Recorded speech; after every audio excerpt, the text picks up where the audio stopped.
ধরো। সালামু আলাইকুম। তুমি বলে সুদের ব্যবসা করেন? হ্যাঁ, তুমি বলে সুদের ব্যবসা করেন? আমি শুনো হ্যাঁ করে কিসের বিড়ি? তুমি সুদের ব্যবসা করেন? হ্যাঁ? আরে সুদের ব্যবসা করেন বলে তুমি শুনো? আমি 5,000 টাকা না 3,000 1 লক্ষ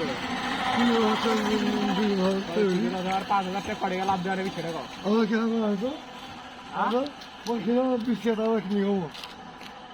ভ্যান ভাড়া না 5,000 টাকা না, মানে কি? আরে না 5,000 টাকা না, অনেক পড়ে গেল, লাভ দেওয়া নাকি? আরে লাভ দিব 20 টাকা কিলো না 5 টাকা কিলো কি এটা ফাজলামো নয় তো, এটা সত্য কথা শুনছি বেলে।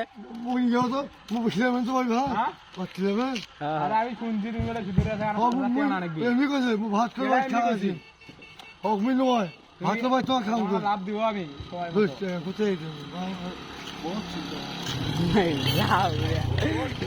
যাও রে যে হাসি দিয়েছি।